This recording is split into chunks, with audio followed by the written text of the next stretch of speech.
برادران اسلام، السلام علیکم ورحمۃ اللہ وبرکاتہ۔ ناظرین، آج میں آپ کے سامنے دنیاوی زندگی کی حقیقت اور اخروی زندگی کی کامیابی کا مدار دنیاوی زندگی کے اعمال پر ہے، اس کے تعلق سے گفتگو کرنے کے لیے حاضر آیا ہوں۔ ناظرین، آپ حضرات کو معلوم ہے کہ زندگی کے بارے میں کہنے والوں نے بہت کچھ کہا ہے۔ کسی نے اسے کھیل تماشے سے تعبیر کیا تو کسی نے اسے 4 دن کی چاندنی سے تشبیہ دی۔ غرض کی ہر شخص نے زندگی کو اپنے ذوق کے مطابق سمجھا اور اسی کے مطابق گزارا ہے۔ ہر صاحب نظر اس بات سے اچھی طرح آگاہ ہے کہ دنیاوی زندگی کی کوئی حیثیت نہیں، یہ تو محض اپنے مالک حقیقی کو راضی کرنے کا ایک چھوٹا سا دورانیہ ہے۔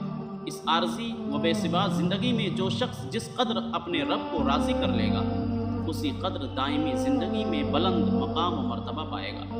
اگر غور کیا جائے تو زندگی کی دولت نہ تو ہماری خوشی سے ہمیں ملی ہے اور نہ ہی اسے ہم اپنی مرضی سے واپس کر سکتے ہیں۔ اسی کے تعلق سے ایک شاعر نے کیا خوب شعر کہا ہے: آئی حیات لائی قضا لے چلی چلے، آئی حیات لائی قضا لے چلی چلے، اپنی خوشی نہ آئے نہ اپنی خوشی چلے، اپنی خوشی نہ آئے نہ اپنی خوشی چلے۔ حضرت انس بن مالک رضی اللہ تعالی عنہ بیان کرتے ہیں کہ حضور نبی اکرم صلی اللہ تعالی علیہ وآلہ وسلم نے ارشاد فرمایا: قیامت کے دن جہنمیوں میں سے اس شخص کو لایا جائے گا جو دنیا داروں میں سب سے زیادہ خوش رہا کرتا تھا۔ پھر اسے آگ میں غوطہ دیا جائے گا اور اس سے پوچھا جائے گا: اے ابن آدم، کیا تم نے کبھی کوئی بھلائی دیکھی؟ کیا تجھ پر کبھی کوئی راحت آرام گزرا؟ وہ جواب دے گا: نہیں، خدا کی قسم اے میرے رب، میں نے کبھی کوئی راحت نہیں دیکھی۔ ایسے ہی جنتیوں میں سے اس شخص کو لایا جائے گا جو دنیا میں سب سے زیادہ خستہ حال تھا، جو دنیا میں سب سے زیادہ پریشان رہا کرتا تھا۔ اسے جنت میں ایک غوطہ دیا جائے گا، پھر اس سے پوچھا جائے گا: اے ابن آدم، کیا تو نے کبھی کوئی تکلیف دیکھی؟ کیا تجھ پر کبھی کوئی حالات کی سختی گزری؟ کیا تجھ پر کبھی کوئی پریشانی گزری؟ وہ کہے گا: خدا کی قسم اے میرے رب، مجھ پر کبھی کوئی تکلیف نہیں گزری اور نہ ہی میں نے کبھی کوئی حالات کی سختی دیکھی ہے۔ یہ حدیث پاک ہے۔ میرے پیارے ناظرین، اللہ کے حبیب صلی اللہ تعالیٰ علیہ وآلہ وسلم کی اس حدیث پاک سے ہمیں کیا سمجھ میں آتا ہے؟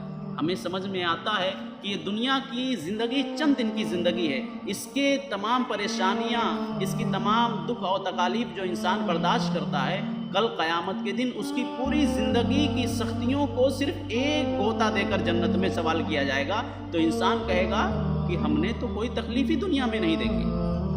اور وہ شخص جو دنیا میں رہ کر عزت و آرام کی زندگی گزار رہا تھا، دنیا دار بن گیا تھا، اللہ کو بھول گیا تھا اور عیش و آرام سے زندگی گزار رہا تھا، اور ایسی عیش و آرام جو دنیا والوں کی نظر میں سب سے زیادہ مشہور تھا، وہ کہ اس کے پاس بہت مال و دولت ہے، اس کی زندگی بہت خوشحال ہے، جب اس شخص کو جہنم میں ایک غوطہ دیا جائے گا، پھر اس سے سوال کیا جائے گا کہ اے ابن آدم، بتا تو نے زندگی میں کیا کوئی آرام دیکھا؟ تو وہ کہے گا: خدا کی قسم میں نے کوئی آرام نہیں دیکھا۔ تو ناظرین، اس حدیث مبارکہ میں یہ واضح کیا گیا ہے کہ دنیا کا عیش و آرام آخرت کے سکون و آرام کے مقابلے میں عارضی اور کمتر ہے۔